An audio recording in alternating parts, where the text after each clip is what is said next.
Worst comes to worst, if you hit my podcast notes, just slap it at the bottom of that, just so we remember it, if you would. Hi, everyone. My name is Matt, Dr. Matt Stranik, and that's actually a nice kind of interstitial moment. I don't know if I want to Frankenstein that out of the Camtasia.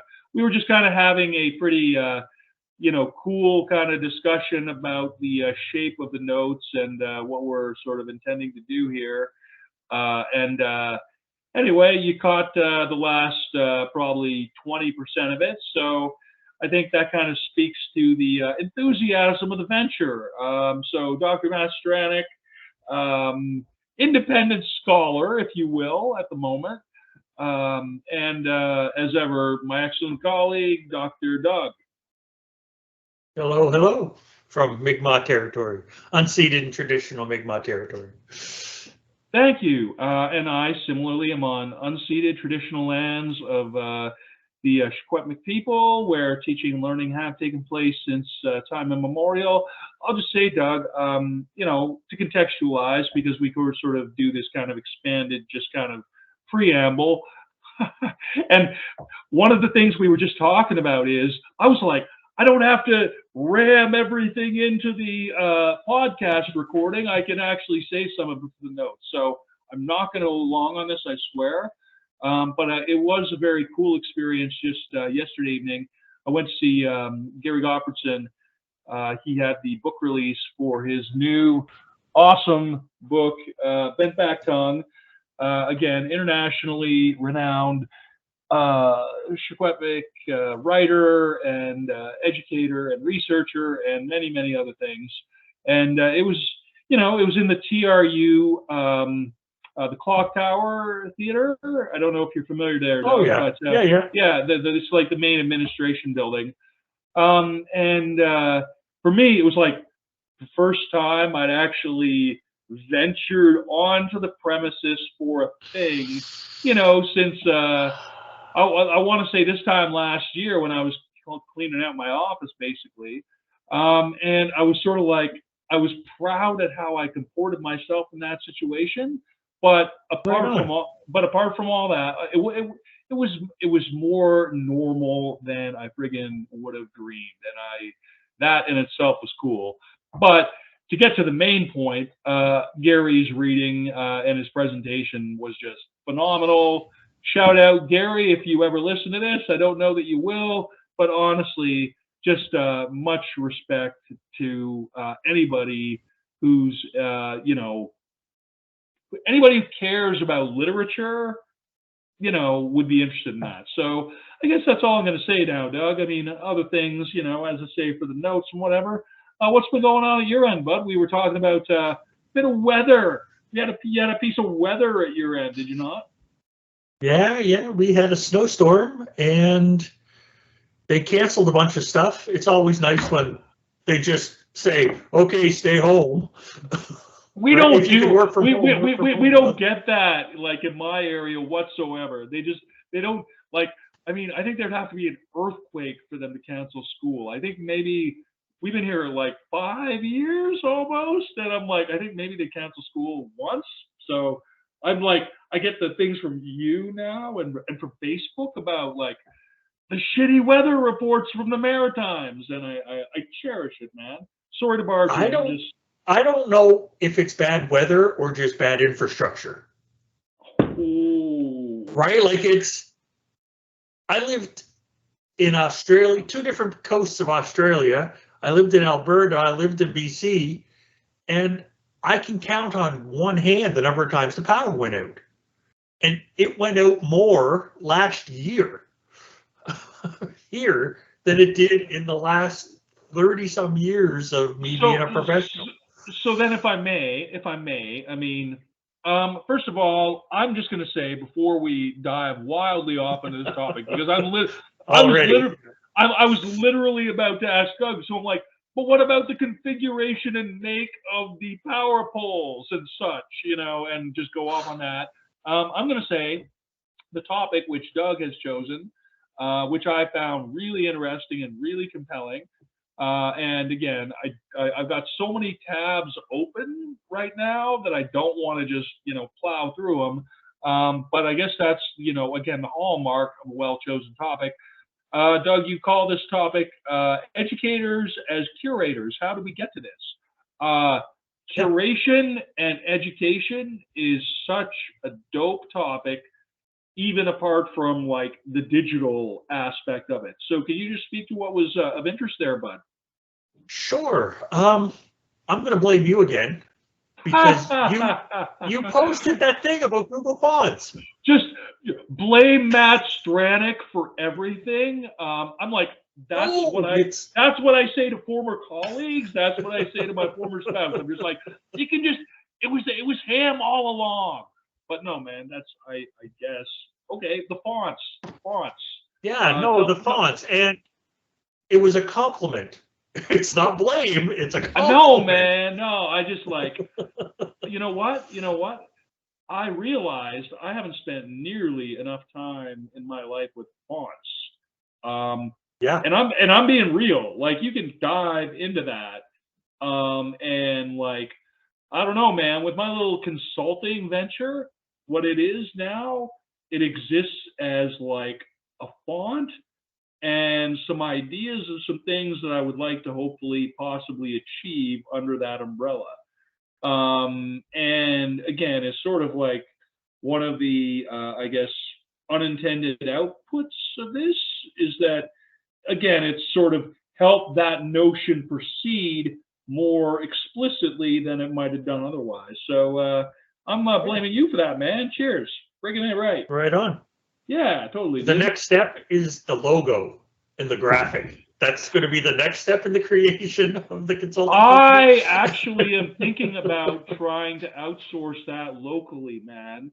I think educators as curators. We gotta tag this, man. We're gonna have the whole how to set up your own education consulting venture chat some other time. But sure. suffice it to say, I'm glad that the font vibe resonated with you. And again, so I'll give you I can give you the background of what's going on. Please do. I appreciate it, buddy. You found this really cool font. Yep. For your other podcast, and it's a font I would never use, which is what I like. Like it makes me look at things differently, which is cool. I like to do that, and because I'm curious, not judgmental. That's what I aim for. And as I was going through all the curious, fonts, not judgmental, man. That is going to almost be like a secondary logo, a secondary catchphrase for this. That's good, man. We got to. Anyway, please continue. Yeah, I'm ripping off Walt Whitman. What? That's where I'm coming from. And Ted Lasso. So just casually, man. The level of references there friggin' deserve its own infographic, but whatever. Okay. Please carry on, dude, as you were. So as I was going through the fonts, because I saw yours, I said, what else is here? So I was scrolling. And then I had flashbacks. All kinds of stuff is there. I got flashbacks to like 20 years ago where when I was doing my master's in Calgary, I did the same thing, but it wasn't Google Fonts. It was just going to websites that had free fonts. I have hundreds of fonts on my computer that just don't exist anymore because they popped up for a couple of months in the 90s. They're unique digital artifacts with very limited applications. They're almost like, butterflies of a previous evolutionary species behind, in between glass encasement, if I may strike with a metaphor. Sorry, dude, not to intrude. No, that's a good metaphor. That's exactly what it was.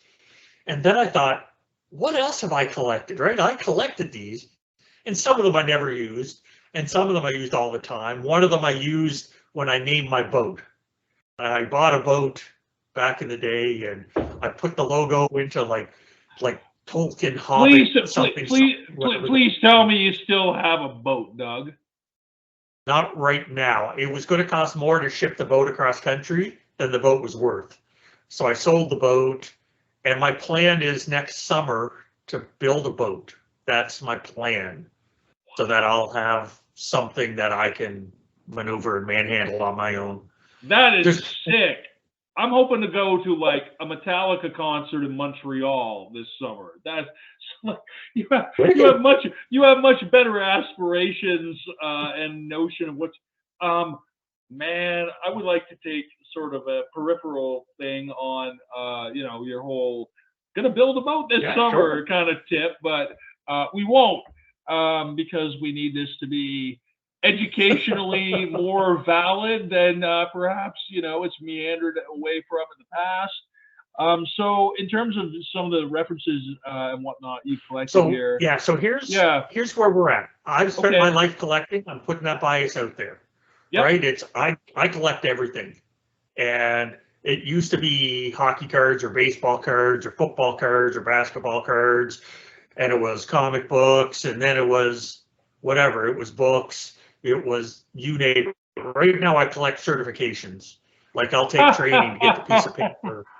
I swear to God, when I was like visiting Korea the last time for any extended period, so we're talking like close to 10 years ago, like I remember because like I had the experience of having no Korean language.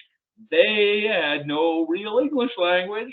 But but the television would be on, and it's sort of the kind of thing that you're just describing now. They kind of had that as a scenario, as like a reality show, like a high school teacher, and he's got like 9, and he's always taking a thing, and he's a master lifeguard, he's like a jiu-jitsu brown belt, he's got like, just keeps collecting them. And again, sorry to friggin' barge in with a completely sort of tangential kind of thing, but it's like, I admire that tenacity and the cognitive clarity necessary to achieve that is what I'm trying to say. Oh, thanks. Yeah, man, for real. So I was thinking about that, and I'm thinking, like, look at what educators have to collect now, right? Like, there's a fire hose of information and content out there, and educators have to deal with the fire hose because you can't just point that at the students and blast them, right? Like they need the good stuff, and it needs to be presented appropriately and pedagogically, and all those conversations that we've had in other episodes and stuff. But we need to do that. And I thought, let's go look at that. And I thought, well, this is new for educators. They haven't really had to do that before. Like some educators collect books and stuff. And then I went to the Rittenbach article from 1989, and collection is a huge part of what they've done. And I'm like, wow, look at the judgment that I made that was so wrong, right? It's like a whole component of what educators have been doing for a long time is doing that collecting and doing that presenting and the curating of what needs to happen. And 89, that was a long time ago. So it's like, okay, I was wrong. And this was part of the learning that I got to do is taking a look at where my assumptions were wrong. And because now, like if you look at the Waters article, the 2011 article, right, it's how easy is it to connect and organize and share and collaborate and publish? And sorry, I should say that's John Waters as opposed to Audrey Waters, just to differentiate in case anybody is just listening to this, Oh, okay. Yeah. You mean not everybody's going to read our show notes that we put so much time in there? Well, but if you're hearing it now, people might sort of prick up their ears and go, Audrey Waters, because she's kind of like a name, right, in the space. So I'm just, John Waters, you're awesome, John Waters, but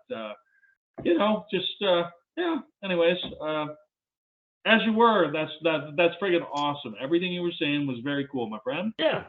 So what John Waters said, like he had a turn of phrase that I just loved.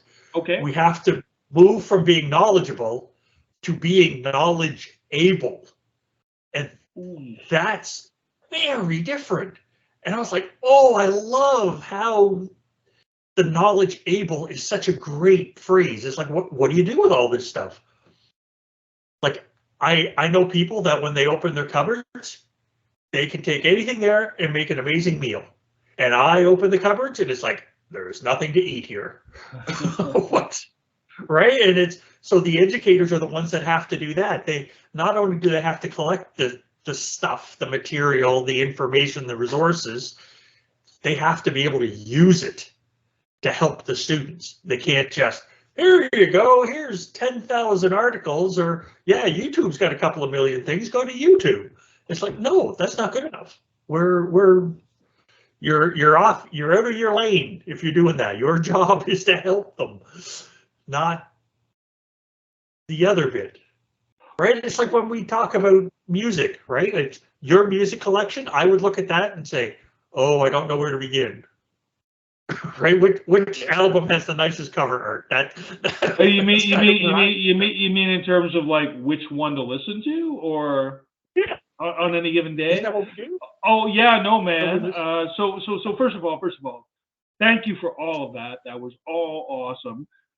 Before I forget, in terms of like practical strategies, practical applications, I guess one thing that just comes to mind, because I sort of spent some time with it at TRU, e-portfolios, right? So in terms of like an easy to do friggin' but highly valuable exercise pedagogically, low cost, low risk, low whatever, from a technology standpoint, and as well for faculty, right? And again, I don't want to, misquote or, say things that are just factually inaccurate. But Dr. Brenna Clark-Ray from the LTI department at TRU, I believe, has been doing some work on open tenure processes, which may or may not include open stuff online in terms of curating, in terms of taking, what you have done and sort of presenting that in a more publicly situated fashion. Again, I'm not going to speak any further to what Dr. Gray may or may not have done, because I haven't even, I don't know, but I think that's sort of the intent there. But again, I've taught WordPress in various situations, and to students who are like in work terms and whatnot, home-based work terms during COVID, as it turned out, and seeing the sort of throughputs, of that, like, it's like, well, okay, they learn the digital kind of literacy to, build the thing, and then, as you say, right, they start curating it, and it becomes a unique thing, right, within the learning, as a learning object, as it were. Similarly, from a faculty development standpoint, which is, I think, what you've been talking about, maybe a bit more, it's so easy to learn how to do it. Again, I'm sort of displaying my high preference for WordPress. There's other ways of going about it. Anyway, dude, I feel like I've been rambling on way more longer than I intended to, and I hope that didn't come across as just being like facetious or talking about things in the past, Do you have shares in WordPress? I'm just curious. Or do you make money every time it gets mentioned? It's WordPress. Well, there's WordPress.com and there's WordPress.org, and I don't know, man. I mean, I'm just gonna say, I mean, really, that's my big kind of takeaway from TRU, where I can sort of say I wasn't really thinking of it before. Like, I did blogging and stuff, but I guess I never meaningfully associated that with educational practice. It was outside the scope of my role to a degree in terms of what I was doing before. So yeah, I mean, it's a wide, far-flung, distributed venture.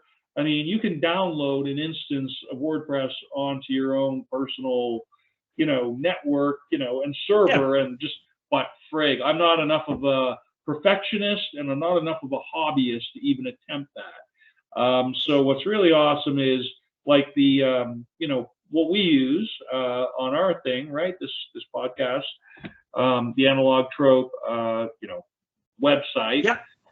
That's with Reclaim Hosting, and that is an instance of them, owning the cloud, whatever infrastructure, and me paying what I consider a very excellently low service fee for the amount of space and whatever that I need for my purposes.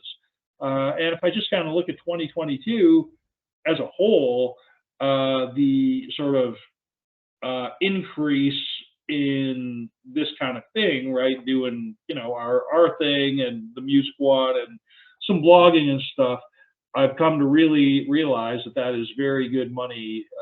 That investment with them is really, for $250 or less, it's just like, yes, that's, again, dude, I'm rambling. Please take the mic. What you just did was so interesting to me, and I'm going to deconstruct it here in a sec. Please do. But like, I made fun of WordPress, but I had a blog in like 2007 or 9 or whatever it was when it was still new, and I never took it any further. And what you described was you being an educator and finding out, okay, here's what it was designed for, but what can I do with it? Because those are two different questions, and you've gone so far beyond my thought process with it. So I think that's really cool. All right, it's just, you took it, you analyzed it. This is what I need. How do I make it happen? And you did it. I have to give full credit to the LTI group at TRU, and the former colleagues that I worked with. Brian Lamb, the director, he was a guy who pointed me in that direction, and to this day, it's something that I value. Because like I've been a writer of some variety. It's scribbling that I find a way to share. I don't think of it as anything more than that. I see it as something that I have to do in order to sort of feel normal. And it's been that way since I was a small kid. And it's like there's Blogger, Blogspot when that came out, and I don't even know, man. If I were to do like a full disclosure of just some of the random weird stuff that I tried and is still technically floating around there, I mean, I'm never going to do that except after I retire and have no necessity for money whatsoever. But it's still technically floating around in network somewhere. Stuff that was for a literary purpose for me, but then also stuff from an educational purpose. Wikis from CNAQ from 9 years ago. They're floating out there. So do you have much thought ever to your digital imprint that's kind of out there floating around with all this stuff? Do you ever think I could bundle this together, curate it in some way? See, I steered that personal anecdote towards a relevant thing for the show. Okay, sorry, dude. Yeah. Please. No. And what you also did is you also teed up my next citation really nicely. Excellent. I'm very glad. I do have the notes right now. The Subarovo et al. Article. This is a group of people out of Kazakhstan, and I like reading from the non-mainstream countries. Like I kind of get tired of the American, UK stuff. I'd like to see what other places are doing because they have other cultural influences. Yes. And what you did fits curator, their definition of curator, right? It's the person responsible for monitoring, supervising the progress of particular work or series of works. That's exactly what you're doing right now with this podcast. I come on and blab for a while and do some research beforehand, and then you take over the curation, which is really nice. I mean, I appreciate that, but again, I think there's nothing really original about the model that we're using for this right now. But what is original for me is that I kind of discovered it without really referring to any of the obvious literature or tech specs. I mean, I'm just sort of like, well, how do I do this? I mean, there's things that I could have reached for very closely at hand that would have just made it a much more linear process. And if I had done that, then we'd be on Spotify by now, and we'd be getting 100 listeners a thing as opposed to 10. But this is my preference. You know what I mean? Yes. Yeah. And this is why people mine for gold. If they knew where the gold was, they just go and get it. You got to put the work into going to find it. And it is going to end up on Spotify. I swear to God. Oh, and we got to have we're going to have some off-camera discussions, just a little bit about the schedule. One thing I want to throw out there, Doug, since you mentioned about mining for gold, because it's Christmas-ish. I'm rocking the Christmas-ish hashtag. That way, it's like, oh, he's being sincere, or oh, he's being ironic. And I don't have to risk necessarily offending anybody. But yeah, man. If you want to offend people, Xmas-ish. That'll offend people. Are you a Seinfeld fan? I like some of it. I do like the aluminum pole. The Festivus. Okay. Thank you for that. Pole. Didn't want to just hit you up on the Festivus tip. Oh yeah.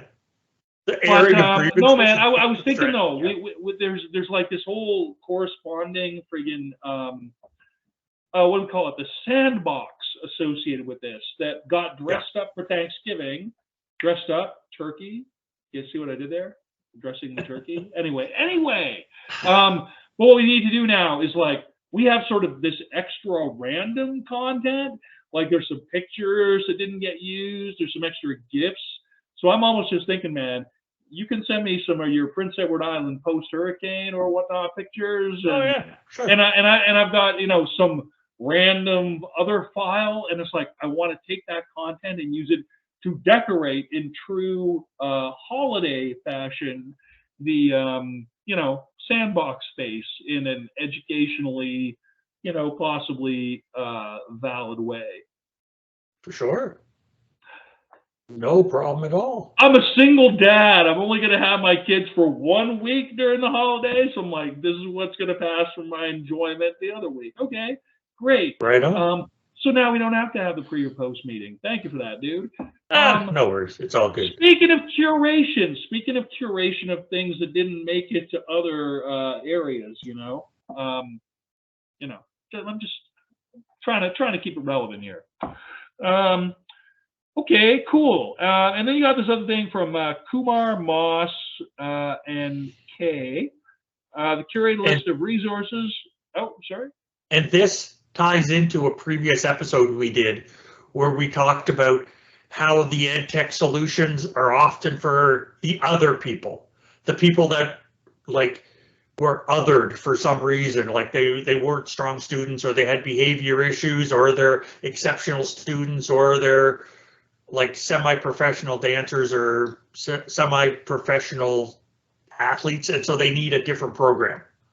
And this curation resource that I found ties into how EdTech is getting used in settings of fragility, conflict, and violence, and some of how curation with EdTech is getting used in this very specific setting. And it's like, why don't we use the same things in all the settings? Why are we focusing just on fragility, conflict, violence settings when the stuff they're talking about is like, holy smoke-a-molies, like regular school down the road. Okay, I don't need a bad religion T-shirt. I need a holy smoke-a-molies T-shirt. Okay, I'm gonna add that to the notes. I think because okay, sorry, no. Everything you were saying was awesome, but I'm just like, oh, catchphrase. Oh, sorry, it just kind of beeps up on the ear. Oh, it's good. Okay, it's good because it seemed to tie in with where we were headed, where we talked of about. Course. No, man, that's dope. So I just keep coming back to the curation of things, and part of it was one of the previous episodes. There was an image of the old guy standing on a ladder or something in a library. It's like, of these 8,000 memes I've got, and it's like, yeah, so I've been going through all the stuff I've collected because I can't help myself, right? Whenever I'm out on a kayak, I'm picking up driftwood. I'm coming back with driftwood. I do it every time. I don't know why, but I do. So with Dude, these I new, wanna, on the one hand, I want to talk metaphors, but then on the, and you know, educationally relevant things. But then on the other hand, like, my head just splits open with the pop culture references that I just want to go rambling off on. Okay. Did you ever watch the Beachcombers, dude? It was the Beachcombers on oh CBC. yeah. Friggin' A, right. Okay. So Have you been to Gibson's? no, man, I ought to though. Okay, Oh, no, dude. just Yeah. props to the Beachcombers. Okay, legendary show. Some of my Yep. favorite TV memories on my grandparents' friggin' couch, watching that. You know, somewhere between age 4 and 7. Yeah. Sunday night. For me. And Bruno Gerussi, very much the man. You know, but Relic, okay, Relic was the man. And Yep. I followed Sloan, the rock band Sloan, Oh yeah. one of the dudes from them, on Instagram, and he made a post to something to the effect of like, "Hey CBC, you know, great idea for a show, Young Relic, like reboot Beachcombers," and I was just like, "Yes, fucking reboot the Beachcombers, Young Relic." So again, I'm sorry, Yeah. dude. Like, No. educational theory, I got tabs of it. I have so many things we haven't even talked about yet, but you know, just that are relevant. But you just If you conjured an image, dude. That's all I could a say. couple of years ago, my wife and I were talking about like just special events and big occasions like birthdays and Christmas and stuff. I would rather have an experience than an object, like material stuff, because I just moved a couple of times. I got rid of 2/3 of what I used to own, and I don't miss any of it. But I'm really sorry, man. I just got notified of an incoming call from my son. yeah, So can I take it. just give me 2 minutes? That's all. Hey, they were just notifying me that they're showing up. That's awesome. That's good to hear. Yeah, well, I'm not going to delve into my family stuff, but No. one thing that's cool, man. One thing that's cool. We live just down the street from each other, like me and the ex. So when we do the week on and week off, they're just like, "Yeah, we are just going to show up at Dad's place." And I'm like, "Awesome." Yeah, you can just show up at Dad's place any friggin' time you want. So That's awesome. That's so yeah, you know, so it's not my week. It's like, who cares? I live just down the street. Who cares? Right? So, Yep. anyways, dude. So again, you've prepared, as always, some very awesome, thoughtful notes, and I think we've hit the end of your references here. Can I just, and I'll just give a shout out to a couple of things that I've got in the tabs, which I'll speak to Perfect. later. I haven't shared, absolutely. I haven't shared this with Doug yet, but it'll be in the notes. So, like, again, when I start looking for things, academic-ish stuff, I tend to go to Eurodule, the International Review of Research in Open and Distributed Learning through Athabasca. You must be familiar with them. You've had some goings on with Athabasca, Doug. Is that correct? Yep. Yeah, one of my best friends is an associate prof there, and he's Right. awesome too. Yes, and you did some work with him in your consulting or whatever capacity, right? So Eurodule, awesome publication, and one thing that jumped out at me, and one thing that's really great about that publication is that they, just as you were speaking to a few minutes ago, they bring in scholars from all over. So this is by Leona M. Ungerer, University of South Africa. The title of it is, which just popped out at me, Digital Curation as a Core Competency in Current Learning and Literacy, a Higher Education Perspective. Like, wow. Making that connection between digital curation and literacy. That to me is, that's like part 2 of this show, right? Because I mean, we're just kind of speaking of curation, and there's things like e-portfolios, and there's things like sort of in the past a little bit, wikis where you post some stuff as a pedagogical strategy. or as a, you know, professional development opportunity, or as some other means of disseminating knowledge. I mean, this goes back as far as the internet existed in some way. But when we're seeing perspectives, you know, from places like South Africa, or so some of these other spots, you know, such as Doug has referred to, you know, just when we were speaking of his citations, I just think, like, yeah, the more the merrier, man. Bring it on, right? Bring on those perspectives.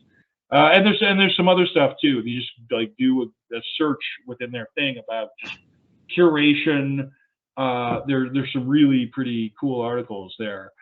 And I guess I got some other stuff, but that's kind of the one that I wanted to speak to as being the most, like, directly relevant. And again, just shout out as always to Erodal and Athabasca for what they do. And just kind of throw it a little bit back. One thing, Doug, that I think is cool about Athabasca, apart from the fact that they have some of the just greatest people ever working there, is that they have they've got some association with the Commonwealth of Learning. Are you up on the Commonwealth of Learning stuff? Yeah, my buddy is involved with that as well. So so that means you know more about it than I do. So can you just maybe because that links back a little bit to what we were talking about before, the UNESCO stuff, right? If you don't feel it right now, we'll just put a pin on it and we can speak to it a little bit more next time. I prefer that, because I don't want to say something wrong and then have to retract later. Say, oh yeah. I don't know how much my conversation was not to be shared in public, as opposed to here's what you can say. I guess it was more just generally if you kind of knew firsthand a little bit more, you know, about what it was about. But you know, that's to be determined, right? So we can dig some. Yeah. Again, I just like this. Again, if we can sort of have a thing on this where it's like, yeah, if it's good for the developing world, then it's probably good for, you know, what we're up to in our situations, maybe, right? We do, yeah. Anyway, okay. Yeah, so I've got some examples in these pictures that we'll share in the show notes. Great. I was going to speak to is that Wile E. Coyote on the back of a train? Like the front of the train. It's the front of the train. Okay, I'll take your word for it. It's the engine as opposed to the caboose. All I looked at it as, every time I watched a Wile E. Coyote, he always ended up smacked up against a rock or a rocket or something. So I assumed it was the front and he got hit by the train. The ultimate remedial learner right there. Wile E. Coyote. Yeah. If anybody needed a little bit more individual attention in his pre-whatever years, where did you? That's kind of a higher. That's a larger, higher res image. Did you just grab that off the internet through Google search, or? Yeah, no, not through a Google search. Through one of my social media feeds. No, man, that's dope. It's like it fills up almost a page. Oh, and then what is? Oh, that book wheel thing, man. That's the book dope. Wheel. It's here's how to have 6 or 8 books open at one time. And scholars used to use that, right? Like it wasn't just the big desk. It's here, the books are open. Let's spin the wheel. And right now, how many tabs do you have open? 6, 7, 12? Yeah, 3? And then I got like a pile of books, and like I've got this whole music like blog post that I'm gonna write about Mark Lanigan, because he passed away this year, and he's got some books out there. And yeah, man, I've got like 9 books open at once. That's like, I don't consider my thing scholarly at all, but I think that's an analog tab. Those are analog tabs right there. Those are analog tabs. Did you ever use microfiche in the libraries for any special reason, or? As little as humanly possible. That was a bogus technology, man. I mean, in terms of, it was just, it's cool that it existed, that it filled the need at the time, but Okay, or I remember going into the Fredericton Public Library, 20-year-old guy, just broke, just like, oh, just, and, I went to the newspaper thing where they had the newspapers on the sticks, and I take out the Globe and Mail, Yes. and I read it, and I'm like, I am a legitimately slightly not worthless person because I can do this, right? So, Yeah. yeah. So the only other one I want to share is if you go down like, what about a bunch of signs, the Irish signs? Oh, okay. Well, you got some awesome stuff here referencing libraries, which and a Neil Gaiman quote. That's friggin' awesome. Reading a novel, man. You got some prime image content here. This is going to be one where I'm going to have to put together an H5P little gallery thingy at the bottom because it slightly exceeds what the layout will require in WordPress. But anyway, dude, I enjoy it immensely. So we got the one up here with, let's see, 3, 6, 7. I'm trying to count the number of signs. It's quite a few. It's more than a dozen. It's like more than 15 even. So in Canada, if we're on the highway and you want to go to wherever, let's say you're going to Kelowna, right? You're on the highway, and over top of the highway, there's a big sign that says Kelowna, turn here. That's just the way it works. This is on a main road in Ireland.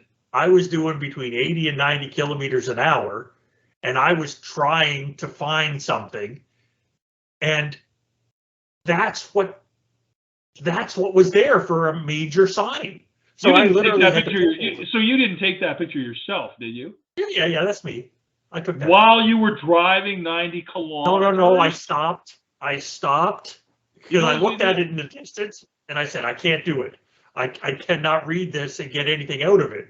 So I had to stop, and I went up and took the picture because it's like, that's what happens in education so much. We think we're telling people stuff that's useful, but it's too much information, right? So it's, how do we signpost better? How do we curate the information to what people actually need, as opposed to here's all the things? Okay, pedagogy of abundance, man. That's really kind of. Oh, I like that. Yeah, that's a thing. And I'm just like, I don't want to say people's names half-assed or wrong. So, yeah, there's gonna have to be a thing where we speak to it a little bit more, and in fact, it might even be in the show for sure. It's just like, yeah, no, like what you're describing, is that's a whole area that's emergent unto itself, and it's some cool stuff. So when people come to this picture, I just want to jump back to the picture for 2 seconds. When people come to this picture, the local Irish people, I'm guessing there's about 7 different colored signs there, being mostly color deficient. I can see a couple, but not all of them. There's so many different beiges. There's like myriad different beiges. I would argue, Doug, that there's as many different colors there as there are signs, because there's such brownness popping out there. Yeah. So the blue ones mean a certain thing. So if you're looking for a certain thing, that's blue. If you're looking for something different, that's white. If you're looking for this type of brown, that means something different. And the locals all know it. So, and as an outsider, I did not. And it was part of one of these literacy kind of things. I didn't know the secret handshake to figure out just by a glance which one of those dozen signs I needed to look at to get the information. Cultural literacy. It's the cultural literacy. Man, I use that in my teaching all the time. That one sign. I love it. I really do wish there was more time, but not even that, because I feel like we've kind of hit the downward slope here. But what you've kind of described here, Doug, with these notes is you've given us a lot of places to go after this, which is always very. Can I just ask what you were doing in Ireland? What was the particular thing for that trip? Yeah, my brother moved there. What? So my brother lives in Ireland. So okay, I didn't know he had a brother, and I didn't know he had a brother who lives in Ireland. So now, so it was actually convenient when I was in Australia, because I'd come home once or twice a year, and I'd go from Australia to Ireland, and then to Canada, and then back to Ireland, and then back to Australia. So I'd get to see him twice. And I shout out to your brother, I guess. Your brother is a cool dude. He's awesome. Yeah. Yeah, Okay. very cool. Good stuff. Awesome. Mark Lanigan passed away. Now I'm just going because we're at the very friggin' end. Okay. Yes. So he passed away in Ireland. He wrote amazing singer from Screaming Trees, the grunge band, and then just so much prolific stuff solo. To me, he's like Tom Waits but better. And I'm saying that, you know, with no disrespect to Tom Waits. I'm just saying in terms of like what resonates with you. And he actually went into a coma from COVID-related stuff in like late 2020 and into 2021. And they published this book where he's like writing about basically dying of COVID. And then he kind of eventually kind of steered out of it, passed away maybe 6 months later. They never disclosed the how or the why. February 22nd, 2022. So 02/22/222 or 2022. That's when he passed away. Anyway, I Am the Wolf, lyrics and writings. This is on my Readcember, right? Thing where I'm gonna read this book, and it's where the lyrics exist. I'm going to create a playlist, a Mark Lanigan tribute playlist to go with the book. Very cool. So anyways, completely random, but this is where the curation kind of tip leads a little bit, because like, you know, what were my top 5 albums of 2022? We got to have like maybe our top educational moments of 2022 or something like that, like a Dick Clark countdown, end of, because according to him, we're going to keep doing this during Christmas weeks, which I'm by him, you mean me or Dick Clark? Dick Clark's dead. The ghost of Dick Clark. The ghost of Dick Clark. is approving our venture. I'm sure of it. I'm positive. I'm talking more about Doug as the executive director of topics and scheduling with his venture. He's kindly informed me that this is going on. I'm hearing my kids come up the stairs. This might be a good time to bail, dude. Well, right on. Well, thanks everybody. I'll see you in a week or so. Yeah, I've enjoyed this a lot. I hope you have too. Me too. It's always a pleasure. Take care and bye for now.